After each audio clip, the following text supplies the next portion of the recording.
Hello friends, कुछ important topics लेकर आया हूँ मैं। ये पार्ट नंबर 1 रहेगा। इसके अंदर अराउंड 30 मार्क्स का कवरेज है।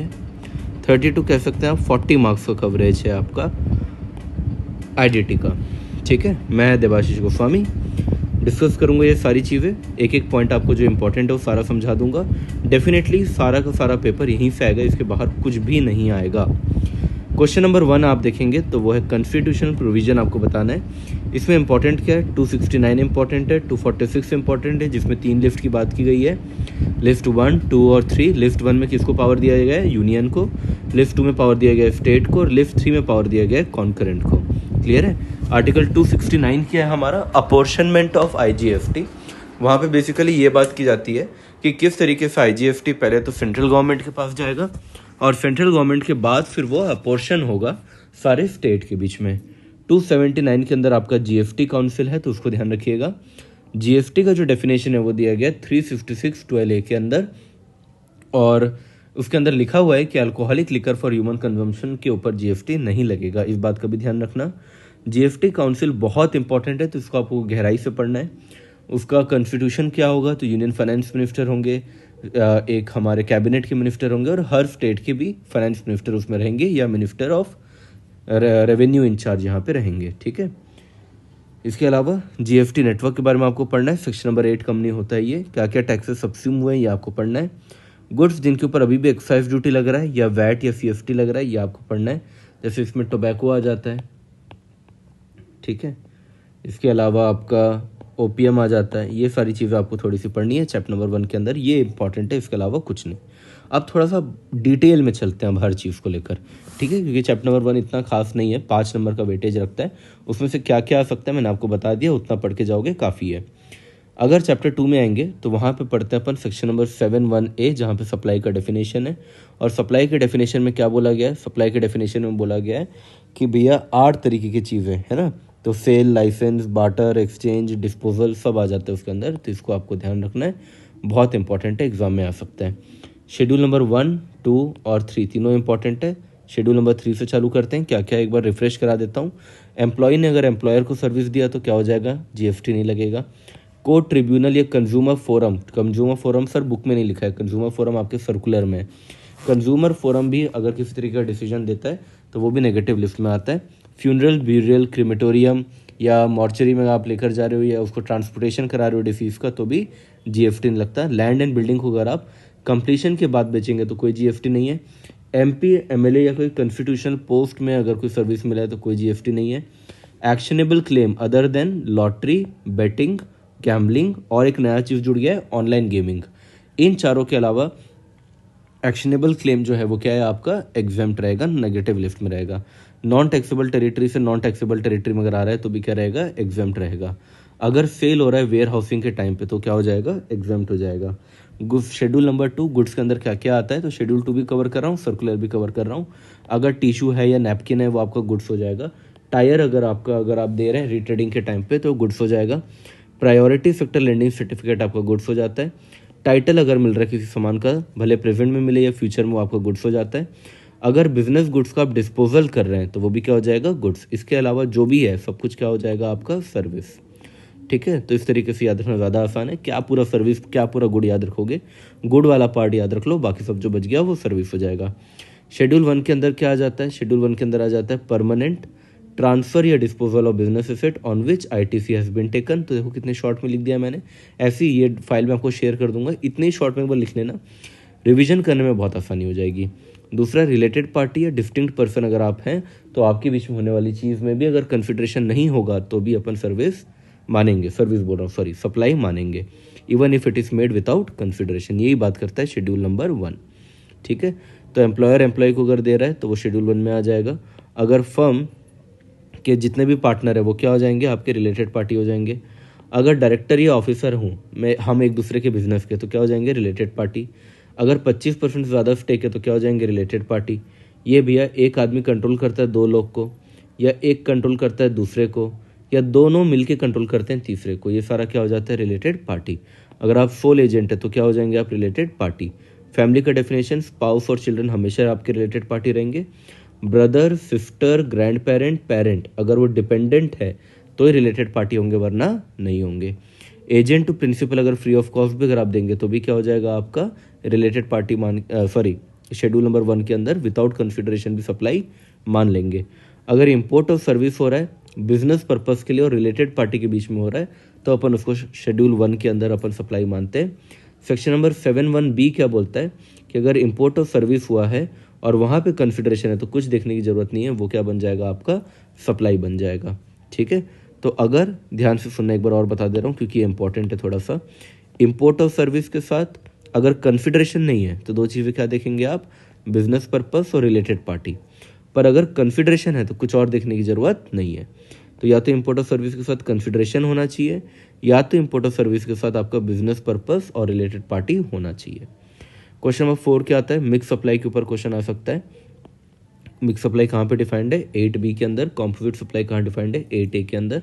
कॉम्पोजिट सप्लाई क्या होता है, जो नेचुरली बंडल्ड होता है। मिक्स सप्लाई क्या होता है, जो नेचुरली बंडल्ड नहीं होता। इसके ऊपर एक सर्कुलर आया हुआ है अभी कि भैया जैसे मान लो अगर फिल्म देखने जा रहे हो आप और फिल्म के साथ अगर आपको पॉपकॉर्न जो है वो साथ में दिया जा रहा है, मतलब देंगे ही देंगे ऐसा बोल दिया है, तो ठीक है भाई, फिर वो नेचर देख लो और मिक्स और कॉम्पोजिट में आप बांट लो जैसा आपको ठीक लगे। ठीक है, तो ध्यान रखना। जो कैडबरी सेलिब्रेशन का डब्बा होता है वो क्या होगा, वो ऑब्वियसली हमेशा ही क्या होगा, मिक्स होगा वो, है ना, क्योंकि कैडबरी सेलिब्रेशन का डब्बा है। या अगर शर्ट और पैंट को एक साथ दे रहे हैं तो भैया वो मिक्स सप्लाई है। लेकिन अगर मान लो पेन और इंक दे रहे हैं तो पेन और इंक तो हमेशा साथ में ही देते हैं, तो वो क्या हो जाएगा आपका कॉम्पोजिट सप्लाई। अगर होटल के साथ अगर अपन फूड दे रहे हैं, मतलब एकोमोडेशन और फूड दोनों दे रहे हैं, तो वो क्या हो जाएगा कॉम्पोजिट सप्लाई। ठीक है, सेलिब्रेशन वगैरह कहाँ पे आ जाएगा आपका मिक्स सप्लाई में। सेक्शन नंबर 9(1) और 2 के अंदर क्या बात हुई है, एफसीएम के बारे में बात हुई है। हाईएस्ट रेट सीजीएफटी और एफजीएफटी का 20% और आईजीएफटी का 40% रहेगा। HP man, high speed diesel, petroleum crude, motor spirit, aviation turbine fuel और नेचुरल गैस, इन 5 चीज़ों के ऊपर क्या रहेगा, नोटिफाइड डेट से जीएसटी लगेगा। 9(3) और 9(4) में क्या लगता है, आरसीएम लगता है। एक बार सबको रिवाइज कर लेते हैं। सबसे इंपॉर्टेंट है जीटीए। जीटीए या तो 5% में आरसीएम दे सकता है या तो 5% और 12% में एफसीएम दे सकता है। 5% में एफसीएम देगा तो आईटीसी नहीं मिलेगा, लेकिन 12% में अगर देगा तो उसको आईटीसी मिल जाएगा। स्पेसिफाइड रेसिपिएंट के अलावा अगर वो किसी को देगा तो क्या हो जाएगा, फिर एग्जेम्प्ट हो जाएगा। एग्जेम्प्ट हो जाएगा, कब एग्जेम्प्ट हो जाएगा, अगर स्पेसिफाइड रेसिपिएंट के अलावा किसी को अगर वो देगा। ठीक है, एडवोकेट, सीनियर एडवोकेट या फर्म अगर कोई सर्विस दे रही है बिजनेस एंटिटी को तो आरसीएम लगेगा। आर्बिट्रल ट्रिब्यूनल अगर बिजनेस एंटिटी को दे रही है तो आरसीएम लगेगा। पर स्पॉन्सरशिप के केस में बॉडी कॉर्पोरेट शब्द है, बिजनेस एंटिटी नहीं है, ध्यान दीजिएगा। सीजी, एफजी, यूटीएल अगर सर्विस दे रही है किसको, बिजनेस एंटिटी को, क्या लगेगा, आरसीएम लगेगा। पर रेंटिंग ऑफ इमूवेबल प्रॉपर्टी कर रहे हैं तो वहाँ पे बिजनेस एंटिटी नहीं है, वर्ड क्या है, रजिस्टर्ड पर्सन वर्ड है। टीडीआर और एफएसआई के केस में प्रमोटर शब्द है। लॉन्ग टर्म लीज के केस में आपका प्रमोटर शब्द है, तो इसको ध्यान रखना है। ठीक है, इन लोगों के केस में ये जो एरो के इस साइड वाले लोग हैं ना, एरो के ये वाले जो साइड के लोग हैं, ये वाले लोग क्या करेंगे यहाँ पे, ये वाले लोग पे करेंगे जीएसटी। ठीक है, मैं लिख दूँ क्या, नहीं सर हमको तो आता है वैसे यार, मैं लिख देता हूँ फिर भी। ये वाले जो लोग हैं ना एरो के इस साइड वाले, इन लोग पे करेंगे, क्या पे करेंगे, जीएसटी इन लोग पे करेंगे। ठीक है, आगे आते हैं। अगर नॉन एग्जीक्यूटिव डायरेक्टर है तो नॉन एग्जीक्यूटिव डायरेक्टर कंपनी को अगर सर्विस दे रहा है तो सेक्शन नंबर 194(j) में उसका टीडीएस कटता होगा और उनका भी जीएसटी कटेगा, कंपनी पे करेगी। यहाँ पे कौन पे करेगी, कंपनी पे करेगी। इंश्योरेंस एजेंट अगर इंश्योरेंस कंपनी को सर्विस दे रहा है तो इंश्योरेंस कंपनी पे करेगी। रिकवरी एजेंट अगर बैंक या एफआई या एनबीएफसी को दे रहा है तो वो पे करेंगे।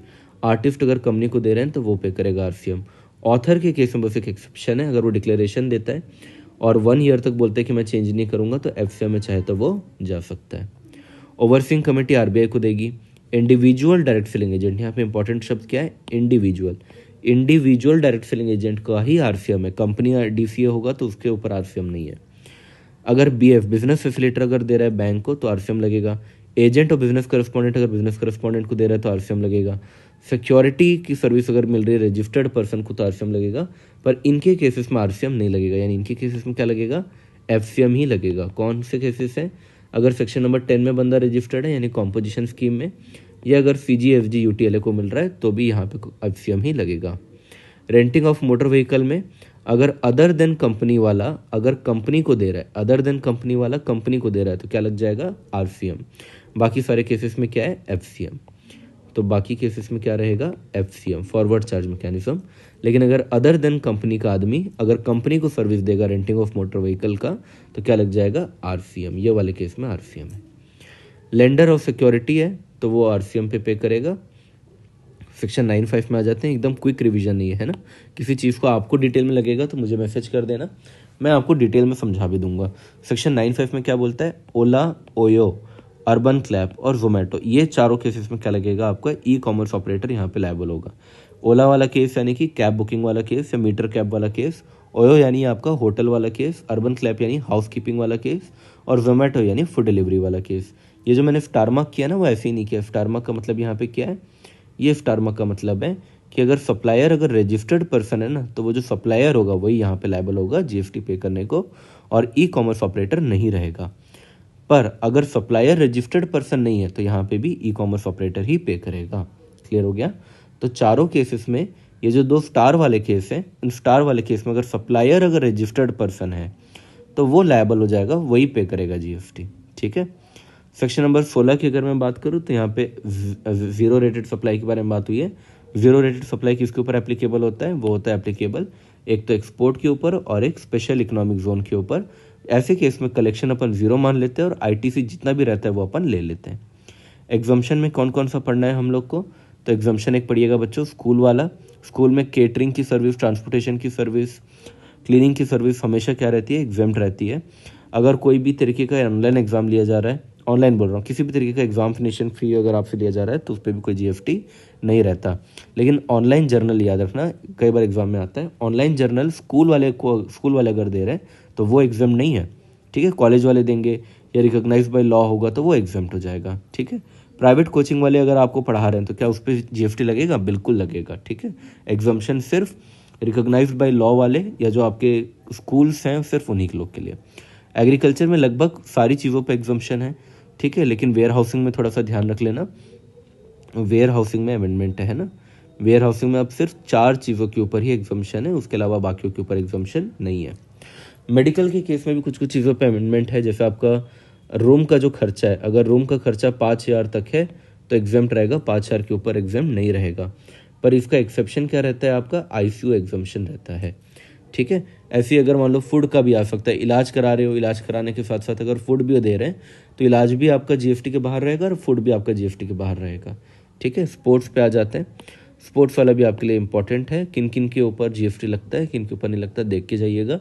Normally commentator, selector, pitch curator, ये वो लोग होते हैं जिनके ऊपर GST लगता है, बाकियों के ऊपर नहीं लगता। आर्टिस्ट के केस में याद रखना, अगर वो फोक डांस कर रहा है या क्लासिकल डांस कर रहा है या म्यूजिक कर रहा है या थिएटर कर रहा है तो ऐसे केस में उसके ऊपर एग्जाम्पशन लग जाएगा। लेकिन अगर उसका कंसिडरेशन 1.5 लाख के ऊपर है तो उसके ऊपर फिर GST लगेगा। या अगर वो ब्रांड एम्बेसडर है तो ब्रांड एम्बेसडर का लिमिट नहीं देखना है, उसके ऊपर सीधा GST लगा देना है। गवर्नमेंट के केस में याद रखिएगा कि अगर 5,000 से कम का अगर कोई सर्विस अगर दे रहे हैं तो ऐसे केस में एग्जाम्पशन हो जाता है। इसके अलावा गवर्नमेंट अगर आपको कोई सर्विस दे रही है, पासपोर्ट बना रही है, ड्राइविंग लाइसेंस बना रही है, एक गवर्नमेंट दूसरे गवर्नमेंट को दे रही है, तो ऐसे सारे केसेस में एग्जाम्पशन रहता है। चैरिटेबल में याद रखिएगा, मैंने निमोनिक्स दिया था आपको, PREE, प्री है तो फ्री है। P का मतलब पब्लिक हेल्थ था, R का मतलब रिलीजन, स्पिरिचुअलिटी, योगा, E का मतलब एजुकेशन और E का मतलब एनवायरनमेंट। क्लियर है। एजुकेशन में एक वो पॉइंट याद रखिएगा कि अगर आप रूरल वालों को दे रहे हैं तो रूरल एरिया में अगर आप 65 साल के ऊपर के किसी बुजुर्ग को अगर आप एजुकेशन दे रहे हो तो वो आपका एग्जाम्प्ट हो जाता है। कोई जेल में है उसको आप दे रहे हो, पढ़ा रहे हो, वो भी एग्जाम्प्ट हो जाएगा। कोई अनाथ बच्चा है उसको पढ़ा रहे हो, वो भी एग्जाम्प्ट हो जाएगा। तो ये सब याद रखना। GT और रेलवे के केस में मेरा द्रोणा वाला याद रखिएगा, defence, relief material, organic manure, newspaper magazine और A फॉर एग्रीकल्चर, ये सारी चीज़ों के ऊपर एग्जाम्पशन है। अगर GT या रेलवे ये सब लेकर जा रही है तो एग्जाम्पशन है। मेंबरशिप का एक बार ध्यान रख लेना, रेसिडेंशियल अगर आपका वो है क्लब है तो ऐसे केस में 7,500 पर मंथ में आपको एग्जाम्पशन मिलता है। 7,500 से ज़्यादा होगा तो GST लगेगा। आर्ट, ट्रेड, इस तरीके का अगर सोसाइटी है तो ऐसे केस में 1,000 पर ईयर तक मेंबरशिप फ़ी है तो एग्जाम्प्ट है।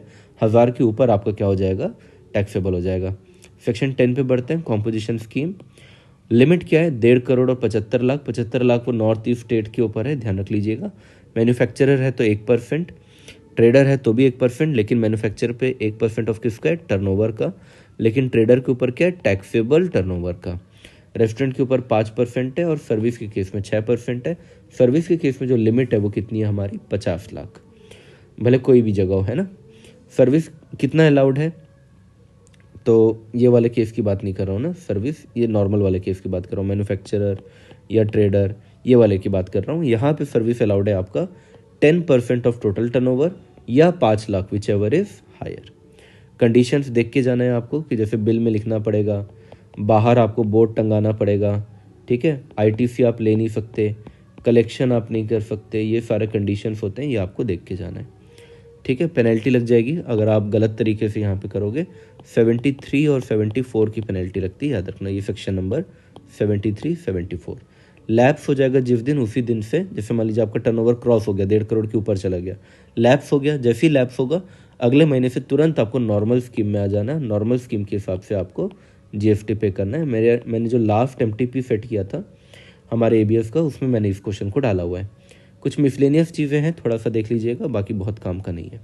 क्वेश्चन नंबर 9 में एग्रीगेट टर्नओवर कैसे कैलकुलेट करेगा, उसका मैंने क्वेश्चन यहाँ पे डाला है, इसको देख कर जाइएगा, बढ़िया क्वेश्चन है। आउटवर्ड सप्लाई को लेंगे क्या, यस लेंगे। वैल्यू ऑफ एग्जाम्प्ट सप्लाई को लेंगे क्या, यस लेंगे। लेकिन interest on loans in advance रहता है तो उसको नहीं लेते, ध्यान रखिएगा। तो 30 लाख का उसमें से interest on loan in advance है, तो 70 में से 30 गया, तो कितना लेंगे आप, 40 लेंगे। अगर आरसीएम पे आपने पे किया तो भैया आपने पे किया तो आप सप्लाई थोड़ी कर रहे हो, यानी आप तो ले रहे होगे। आरसीएम में कौन पे करता है, रेसिपिएंट पे करता है, तो आप रिसीव कर रहे हो, तो आप इसको अपने टर्नओवर का पार्ट नहीं मानोगे। और वैल्यू ऑफ एक्सपोर्ट है वो भी ले लेंगे। वैल्यू ऑफ एक्सपोर्ट वैसे जीरो रेटेड सप्लाई कहते हैं इसको, ठीक है। टर्नओवर में तो उसको ले लेंगे, कोई फर्क नहीं पड़ेगा। तो 122 लाख की लिमिट हो गई। तो क्या ये कॉम्पोजिशन स्कीम में आ सकता है, यस सर आ सकता है, क्योंकि कॉम्पोजिशन स्कीम में लिमिट होती है 1.5 करोड़ की। यहाँ पे भाई साहब की लिमिट है, भाई साहब का आंसर आया 1.22 करोड़, तो ये एलिजिबल है। टाइम ऑफ सप्लाई पे आ जाते हैं। टाइम ऑफ सप्लाई में सेक्शन नंबर 12 और 13, 12(1) और 13(1) दोनों ही क्या है आपका, इंट्रोडक्शन है। 12(2), 13(2) दोनों ही क्या है आपका, एफसीएम है। 12(3), 13(3) दोनों ही क्या है आपका, आरसीएम है। 12(4), 13(4) दोनों ही क्या है आपका, वाउचर। वाउचर के केस में दो चीज़ें देखते हैं अपन, क्या क्या देखते हैं, अगर वो आइडेंटिफिएबल है तो डेट ऑफ इशू, और अगर वो आइडेंटिफिएबल नहीं है तो फिर डेट ऑफ रिडम्पशन, ठीक है। अदर केसेस में क्या करते हैं, अदर केसेस में हम ये देखते हैं कि भैया वो रिटर्न भरता है या नहीं। अगर रिटर्न भरता है तो रिटर्न का डेट, अगर वो रिटर्न नहीं भरता है तो फिर टैक्स जिस दिन पे कर रहा है, टैक्स पेमेंट का डेट, ठीक है। आरसीएम और एफसीएम अभी मैं यहाँ नहीं समझा सकता, पर ज़रूर इसको देख कर जाइएगा, ठीक है। बाकी केसेस में जब भी वो पेमेंट कर रहा होगा, यानी हमको जब भी रिसीव हो रहा होगा, वो बन जाएगा time of supply. Place of supply के अंदर सेक्शन नंबर 10 और 12 मैंने आपको अच्छे से पढ़ाया है। गुड्स के अंदर क्या क्या आता है, अगर मूवमेंट इन्वॉल्व है तो जहाँ पे भी वो टर्मिनेट हो रहा है। अगर bill to ship to model है तो जिसके भी डायरेक्शन पे ये हो रहा है वो। अगर मूवमेंट इन्वॉल्व नहीं है तो जहाँ पे भी डिलीवरी हो रहा है। इंस्टॉलेशन के केस में इंस्टॉलेशन का प्लेस। बोर्ड अगर ऑन बोर्ड हो रहा है, अगर कोई सामान लेकर मैं चढ़ रहा हूँ, जैसे फूड लेकर अगर मैं इंडियन रेलवे में चढ़ा, तो जहाँ पे भी वो मैं चढ़ा हूँ वो हो जाएगा प्लेस ऑफ सप्लाई। अगर ऊपर में से किसी भी तरीके से अगर डिटरमाइन नहीं हो पा रहा है तो फिर सेंट्रल गवर्नमेंट डिटरमाइन करेगी। ये आपके सिलेबस में नहीं है, बाकी ऊपर का 4 पार्ट इंपॉर्टेंट है। मूवमेंट इन्वॉल्व है, जैसे मान लीजिए मैं फर्नीचर लेकर आऊँगा तो फर्नीचर वो मेरे घर में छोड़ेगा ना, तो मेरा घर मान लो मैं लिया हूँ राजस्थान से, ठीक है, और मेरा घर कहाँ पे, भिलाई में, तो भिलाई में ही आके टर्मिनेट होगा ना। टर्मिनेट होने का मतलब जहाँ पे वो आके रुकता है, सामान आता है, उतर रहा है, तो भिलाई प्लेस ऑफ सप्लाई है। Bill to ship to model में जिसके डायरेक्शन पे मैं माल भेजा जा रहा है। अगर गुड्स इन्वॉल्व नहीं है तो ऐसे केस में जहाँ पे डिलीवरी हो रहा है, जैसे अगर मैं चीनी लेने जाऊँगा तो चीनी मेरा सीधे हाथ में दे देगा वो, तो जहाँ पे वो हाथ में दिया चीनी वो हो जाएगा प्लेस ऑफ सप्लाई। इंस्टॉलेशन जहाँ पे होगा वो हो जाएगा प्लेस ऑफ सप्लाई। अगर ऑन बोर्ड हो रहा है, ऑन बोर्ड यानी जैसे ट्रेन में या एयरप्लेन में कहीं चढ़ रहा है कोई सामान, तो जहाँ पे भी वो चढ़ा वो हो जाएगा प्लेस ऑफ सप्लाई। सर्विस के केस में सारे तो नहीं रखा हूँ, कुछ कुछ जो मुझे इंपॉर्टेंट लगे फिर वो रख दिया हूँ। ट्रेनिंग या परफॉर्मेंस के केस में जहाँ पे भी वो होता है ट्रेनिंग या परफॉर्मेंस, उसको ले लेते हैं। मेल या कुरियर के केस में जहाँ पे भी उसको हैंड किया जाता है वो ले लेते हैं। पैसेंजर के केस में जहाँ पे भी वो पैसेंजर चढ़ रहा है वो ले लेते हैं। इंश्योरेंस के केस में रिसीवर का एड्रेस लेते हैं, पर अगर वो अवेलेबल नहीं है तो सप्लायर का ही लेते हैं। कोई अगर कॉन्फ्रेंस है या ऑर्गेनाइजेशन या ऐसा कुछ है तो जहाँ पे वो इवेंट हो रहा है वो वाला अपन प्लेस ऑफ सप्लाई ले लेते हैं। देखिए आने को place of supply of service मैंने बहुत लंबा सा है तो कुछ भी आ सकता है, पर ये थोड़े से इंपॉर्टेंट मुझे लगे तो ये थोड़ा सा पढ़ लीजिएगा। इसके अलावा इमूवेबल प्रॉपर्टी को थोड़ा सा देख लीजिएगा। इमूवेबल प्रॉपर्टी में जहाँ पे भी वो सिचुएटेड होता है वो हो जाता है आपका प्लेस ऑफ सप्लाई, ठीक है। आगे बढ़ते हैं। वैल्यूएशन के केस में मेन अगर आप रिलेटेड पार्टी नहीं है, अनरिलेटेड पार्टीज हैं, तो सेक्शन नंबर 15(2) और 15(3) लगता है। बाकी अगर आप रिलेटेड पार्टी हैं तो फिर अलग अलग सेक्शन आपके ऊपर लगते हैं। ठीक है, अब 15(2) और 15(3) में क्या करते हैं अपन, बहुत सी चीज़ों को ऐड करते हैं और बहुत सी चीज़ों को माइनस करते हैं। ऐड क्या क्या करते हैं, किसी भी तरीके का टैक्स हम ऐड कर लेंगे सिवाय जीएसटी के, यानी कि टीसीएस और जीएसटी, इन दोनों को आप छोड़ दीजिए, बाकी सब आप ले लीजिए। अगर रेसिपिएंट ने सप्लायर के बदले किसी और को पैसा दिया है वो भी यहाँ पे ऐड कर लेंगे। अगर कोई कमीशन या पैकिंग का खर्चा हुआ है वो भी ऐड कर लेंगे। इंटरेस्ट, लेट फी या पेनल्टी है तो वो भी ऐड कर लेंगे। इसमें एक बार देख लीजिएगा कि क्या ये जीएसटी इसके अंदर मिला हुआ है या नहीं। सब्सिडीज अगर डायरेक्टली लिंक टू प्राइस होगा तो ऐड कर देंगे, लेकिन अगर सेंट्रल गवर्नमेंट या स्टेट गवर्नमेंट अगर दे रहा होगा तो इसको इग्नोर करेंगे। तो सिंपल सी बात याद रखना, अगर स्टेट गवर्नमेंट या सेंट्रल गवर्नमेंट अगर सब्सिडी देता है तो उसको कभी भी ऐड नहीं करते। क्या चीज़ माइनस करेंगे, अगर आपको discount at the time of supply या बिफोर टाइम ऑफ सप्लाई अगर आपको मिल गया है तो ऐसे डिस्काउंट को अपन क्या कर देते हैं, माइनस।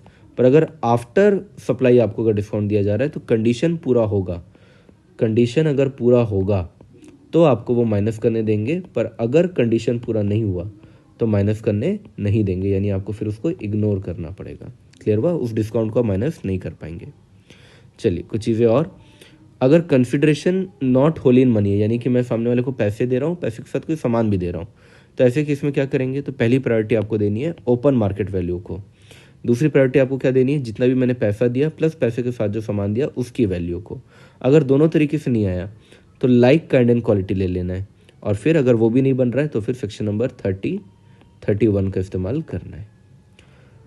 अगर मान लीजिए मैं डिस्टिंक्ट पर्सन रिलेटेड पर्सन को दे रहा हूँ तो ऐसे केस में अगर not eligible for full ITC है तो ओपन मार्केट वैल्यू, पर if I am eligible for full ITC, ऐसे केस में जितना भी वैल्यू डिक्लेयर किया इनवॉइस में वो ले लेना है आपको। ठीक है, अगर एजेंट के थ्रू हो रहा है तो ओपन मार्केट वैल्यू है 90% of like kind and quality which ever is suitable, जो भी वो चाहे वो ले सकता है। अगर लॉटरी का केस है तो आप हायर कर लीजिएगा टिकट का प्राइस या तो नोटिफाइड प्राइस, और जो भी इन दोनों में हायर आएगा उसका 100 डिवाइडेड बाय 128 कर देना बस। ठीक है, जैसे मान लो वैल्यू ऑफ टिकट 100 है और नोटिफाई जो किया है वो 120 है, तो हायर क्या रहा है, 120 आ रहा है, तो 120 इंटू 100 बाई 128, फिर जो भी वैल्यू आएगा वही हो जाएगा आपका वैल्यू ऑफ सप्लाई। इसके अलावा अगर कोई फॉरेन करेंसी की बात करेगा और अगर उनमें से कोई एक करेंसी INR में है तो TTBR या TTSR, ये आपके क्वेश्चन में से दिया होगा, और उसका reference rate RBI reference rate, इन दोनों को माइनस कीजिएगा और जितना भी यूनिट्स रहेगा उस यूनिट से उसको क्या कर दीजिएगा, इनटू। क्लियर हुआ। अगर ये इसको पढ़ लेना, अगर INR में नहीं है तो या तो 1% of lesser of the amount लेंगे, या तो ऑप्शन नंबर 2 क्या है आपका, 1 लाख तक 1% और 250 whichever is higher, 1 lakh से 10 लाख के बीच में 1000 प्लस 0.5%, या तो 10 लाख के बीच में अगर है तो 5500 प्लस 0.1% और 60,000 विच एवर इज लोअर। ठीक है, तो बस मैं आपको यहाँ पे ना याद नहीं करवा रहा हूँ, बस एक बार आप ताकि एग्जाम के पहले सुनते हुए जाएं ये सारी चीज़ें, इसलिए मैं अब ये वीडियो बना रहा हूँ। ठीक है, अगर आपका बुकिंग हो रही है टिकट का तो देख लेना डोमेस्टिक है या इंटरनेशनल, डोमेस्टिक होगा तो 5%, इंटरनेशनल होगा तो 10%। लाइफ इंश्योरेंस के केस में क्या होता है, अगर उसके साथ पॉलिसी के साथ इन्वेस्टमेंट भी है तो इन्वेस्टमेंट वाले अमाउंट को क्या कर लेना, आप माइनस कर लेना ग्रॉस प्रीमियम से। अगर सिंगल प्रीमियम है, एक प्रीमियम में दे दिया आपने पूरा पैसा तो 10% बन जाएगा वैल्यू ऑफ सप्लाई, लेकिन अगर आप हर साल दे रहे हो तो पहले साल का 25% और बाकी सालों का 12.5%। ठीक है, ये एक सेकेंड हैंड गुड का केस है। सेकेंड हैंड गुड अगर आप बेच रहे हैं तो ऐसे केस में कभी भी आप माइनस वाली वैल्यू को नहीं लेंगे। आपने परचेज किया है कम में, सेल की अगर ज़्यादा में, तो प्रॉफिट को हमेशा लेंगे, पर माइनस अगर हो रहा है यानी कि आपने खरीदा है 75,000 में, बेच रहे हैं 65,000 में, तो आपको लॉस हो रहा है, ऐसे लॉस को कभी भी अपन कंसिडर नहीं करते। तो वैल्यू सप्लाई में सिर्फ प्लस वाली चीज़ों को, सब जो प्रॉफिट हो रहा है उसको ले लेंगे आप, लेकिन लॉस होगा तो लॉस को माइनस नहीं करेंगे। ITC की कंडीशन देखिए, आपके पास टैक्स इनवॉइस से डेबिट नोट होना चाहिए, GSTR 1 में रिफ्लेक्ट हो जाना चाहिए, GSTR 1 के थ्रू आपके GSTR 2A में रिफ्लेक्ट हो जाना चाहिए। ठीक है, सप्लायर भरेगा GSTR 1 तो आपके रेसिपिएंट के GSTR 2A में रिफ्लेक्ट होगा। गुड्स से सर्विस रिसीव हो जाना चाहिए। इसका एक्सेप्शन क्या है बच्चों बताओ, इसका एक्सेप्शन है bill to ship to model.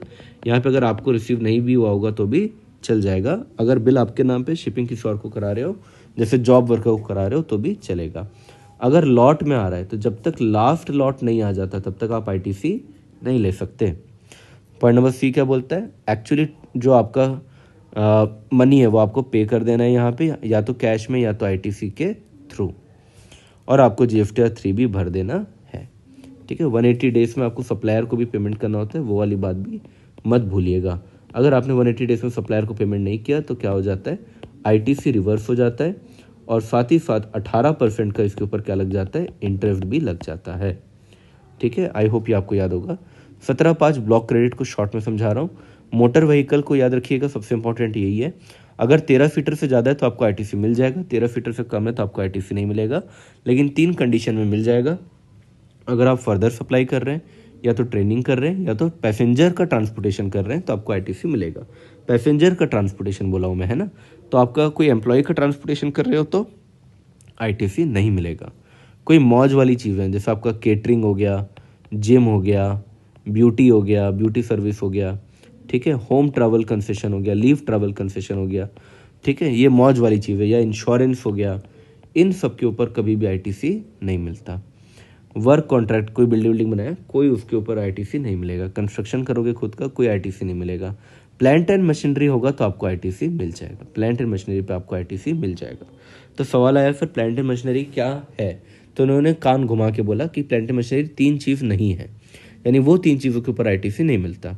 एक तो लैंड एंड बिल्डिंग के ऊपर नहीं मिलता, दूसरा अगर टेलीकम्युनिकेशन टावर है तो उस पर नहीं मिलता, और अगर पाइपलाइन आउटसाइड फैक्ट्री है तो पाइपलाइन के ऊपर भी आईटीसी नहीं मिलता। सेक्शन 10 में कॉम्पोजिशन स्कीम अगर आपने रजिस्ट्रेशन कराया तो आपको आईटीसी नहीं मिलेगा। एनआरटीपी वालों को भी आईटीसी नहीं मिलता अगर उसने गुड्स इंडिया से खरीदा है। अगर वो बाहर से इंपोर्ट करके गुड्स लाया होगा तो उसके ऊपर उसको आईटीसी मिलेगा। नया अमेंडमेंट है, सीएसआर अगर आप कर रहे हैं तो उसके ऊपर भी कोई आईटीसी नहीं मिलेगा। पर्सनल कंजम्पशन अगर आप कर रहे हैं तो उसके ऊपर भी आईटीसी नहीं मिलेगा। अगर गुड्स आपका चोरी हो गया, घूम गया, डिस्ट्रॉय हो गया, कुछ हो गया, या आपने गिफ्ट या फ्री सैंपल में दे दिया तो आईटीसी नहीं मिलेगा। सेक्शन नंबर 74, 129, 130 अगर आप प्रोविज़न लग रहा है तो आपको आईटीसी नहीं मिलेगा। ये आपकी विलफुल मिसस्टेटमेंट, फ्रॉड, ये सब रहता है। ठीक है, सेक्शन 16(3) क्या बोलते हैं, डेप्रिसिएशन ले लिया तो आईटीसी नहीं मिलेगा, और डेप्रिसिएशन आप दो बार एक ही चीज़ लिख दिया, सॉरी। ठीक है, अगर आपको डेप्रिसिएशन नहीं लिया है तो आपको आईटीसी मिल जाएगा, ऐसे याद रखना। ठीक है, मतलब दोनों में से कुछ एक मिलेगा, या तो डेप्रिसिएशन मिलेगा या तो आईटीसी। 16(4) में बोलते हैं टाइम लिमिट कितना है, तो अगले साल के नेक्स्ट फाइनेंशियल ईयर के 30 नवंबर या annual return, which ever is earlier. Input service distributor क्या होता है, स्पेसिफिक अगर किसी का आपने आईटीसी लिया है तो उसको बांट दीजिएगा, जनरल वाले को आप टर्नओवर के बेसिस में बांटिएगा। ये आपकी बुक का एक क्वेश्चन है, जहाँ पे मुंबई के लिए मैंने अलग से आईटीसी लिया है तो मैं मुंबई में ही बांटूंगा, लेकिन बाकी आईटीसी मैंने प्रो राटा में बांट दिया on the basis of turnover. तो बाकी बचा हुआ कितना है, 12 लाख है, तो 12 लाख को मैंने टर्नओवर के बेसिस पे यहाँ पे क्या किया है, बांट दिया है। और ये 3 लाख मैंने सिर्फ मुंबई के लिए लाया था तो वो मैंने सिर्फ मुंबई के लिए बांटा है। जीएसटी लायबिलिटी में आप क्या करते हैं, आईजीएसटी को सबसे पहले ख़त्म करना है, उसके बाद सीजीएसटी को आप सीजीएसटी से माइनस कर सकते हैं, फिर आप आईजीएसटी में भी यूज़ कर सकते हैं। एफजीएसटी को आप पहले एफजीएसटी में यूज़ करेंगे, फिर आईजीएसटी में भी यूज़ कर सकते हैं। आईजीएसटी को पहले आप आईजीएसटी के, ये सब आईटीसी है ना, आईजीएसटी के आईटीसी को आप आईजीएसटी के लायबिलिटी से पहले ख़त्म करेंगे, और फिर अगर बच जाएगा तो सीजीएसटी और एफजीएसटी में आप हाफ बांट देंगे। ठीक है, ऐसा हाफ वाला कोई लॉजिक वो नहीं है, कहीं लिखा नहीं है, पर जनरली ऐसा करते हैं। रजिस्ट्रेशन की बात करूँ तो सेक्शन नंबर आता है 22, 23, 24, 25, ये आपके मेन सेक्शन है। इसके बाद भी बहुत सारे हैं पर ये आपका सबसे इंपॉर्टेंट है। तो 22 के अंदर आपको याद होगा, एक होता है M2NT, मणिपुर, मिजोरम, नागालैंड, त्रिपुरा, यहाँ पे आपका 10 लाख का लिमिट है। मस्त यूके में चेरी खाया, यहाँ पे 20 लाख का लिमिट है। ठीक है, झाको, Jammu Kashmir, H for Himachal Pradesh, A for Assam, O for other state, इनके ऊपर कितना है, 20 लाख है। पर अगर वो कंडीशन पूरा कर देंगे, यानी कि इंट्रा स्टेट अगर वो गुड्स को सप्लाई करेंगे तो 40 लाख का लिमिट हो जाएगा।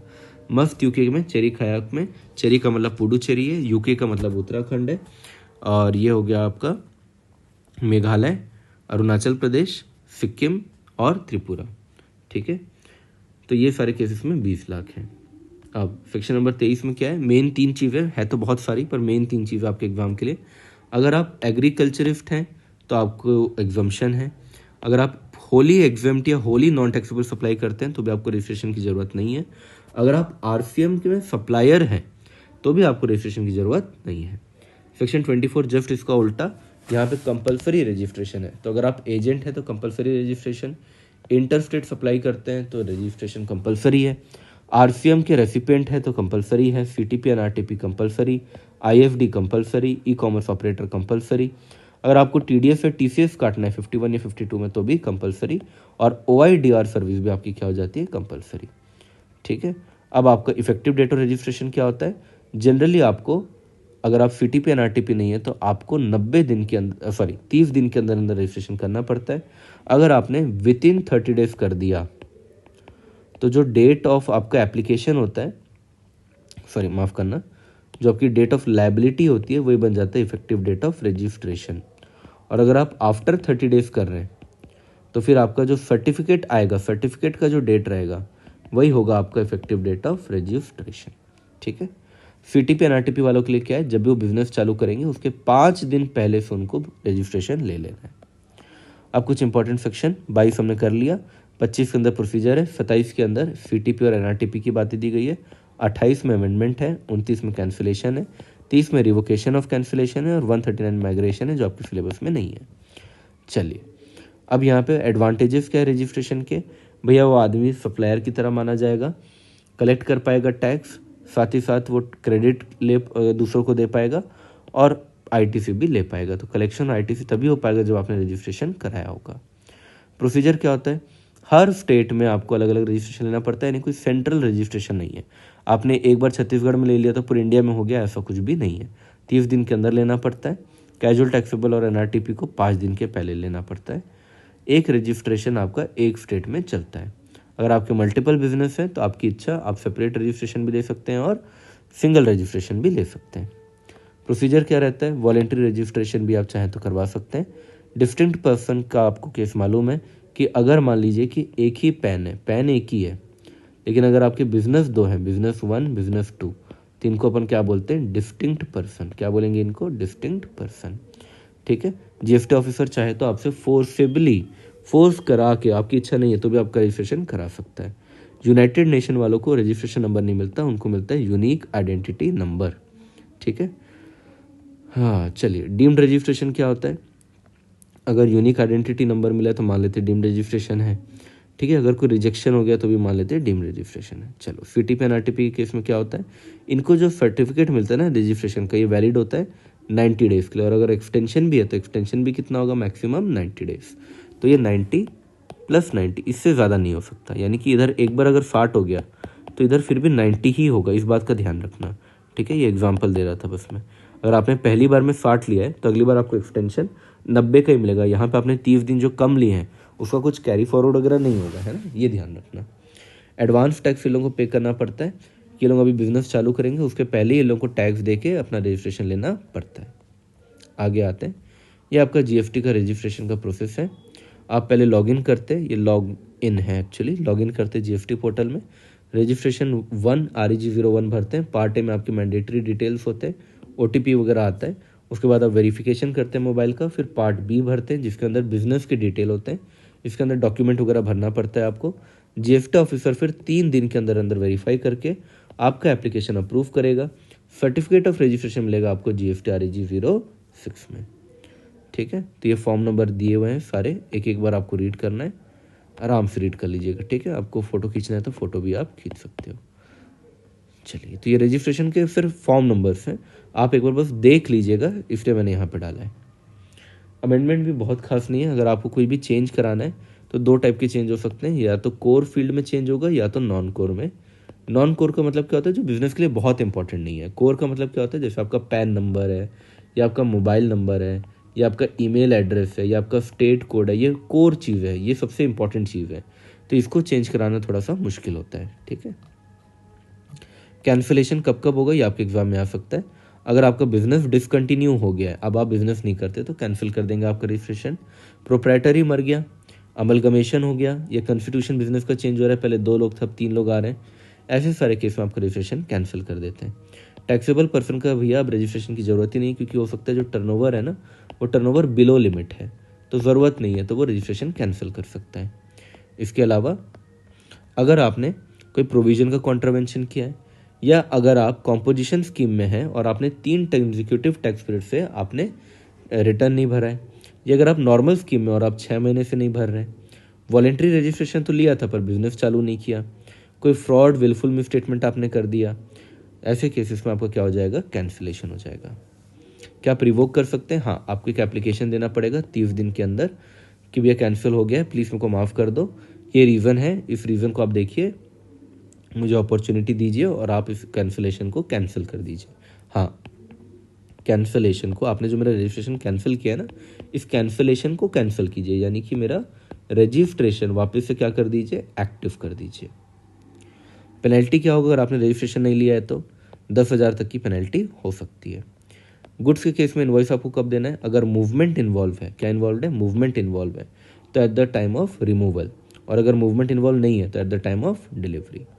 कंटिन्यूस सप्लाई ऑफ गुड अगर होगा तो जब जब आप अकाउंट्स देते हैं या जब जब आप पेमेंट करते हैं, किसी भी समय पर आप इनवॉइस दे सकते हैं। अगर आपने ऐसे ही बेच दिया है, बोला है कि अरे भाभी जी ले जाइए, घर की बात है, ऐसा डायलॉग वायलॉग मार के बेचा है, बोला है कि भैया लेकर जाइए आप भाभी जी, पसंद आया तो दे देना, रख लेना, नहीं तो दे देना वापस, तो इसको बोलते हैं सेंट और टेकन ऑन अप्रूवल। तो यहाँ पे अगर मैक्सिमम टाइम जो आपको मिलेगा, ऐसे याद रखना, मैक्सिमम टाइम जो आपको मिलेगा वो मिलेगा 6 महीने का। तो मान लो भाभी जी 9 महीने में वापस आ रही है तो आपको 6 मंथ के अंदर ही इन्वॉइस इशू कर देना है।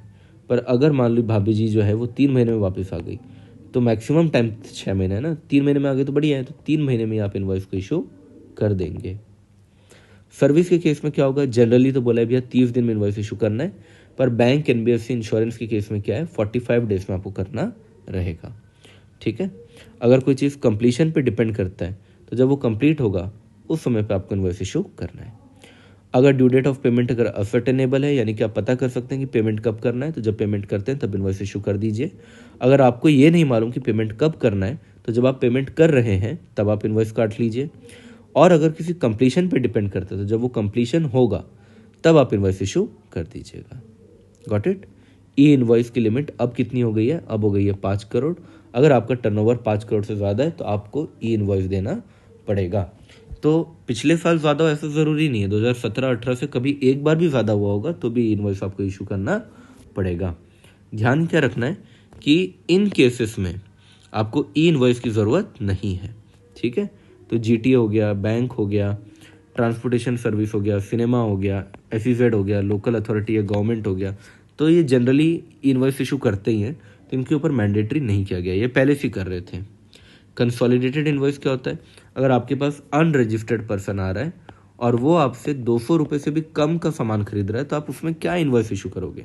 इसलिए बोला गया है कि भैया आप एक काम करना, आप जब आपकी दुकान बंद हो जाएगी शाम को at the close of each day, आप क्या करना, जितने भी 200 रुपये से कम वाले बिल थे उन सबको मिला के कंसोलिडेटेड इन्वॉइस इशू कर देना। रिवाइव्ड इन्वॉइस क्या होता है? जब आपका रजिस्ट्रेशन हो जाता है तो सर्टिफिकेट ऑफ रजिस्ट्रेशन के मिलने के बाद 1 मंथ के अंदर अंदर आपको रिवाइव टैक्स इन्वॉइस इशू करना पड़ता है। ठीक है। तो आज यहाँ पे इसको एंड करेंगे अपन। अगर आपको पसंद आया होगा तो ज़रूर बताइएगा, कोई डाउट होगा तो कमेंट कर लीजिएगा। पार्ट 2 भी आएगा, टेंशन नहीं लेना है, पर मुझे बताइएगा पार्ट 1 आपको पसंद आया क्या मुझे कोई चीज़ को और ऐड करना चाहिए या माइनस करना चाहिए या कुछ सुधारना चाहिए, तो प्लीज़ बताइएगा ताकि मैं पार्ट 2 में उस चीज़ को कर सकूँ। ठीक है। चलिए, थैंक यू।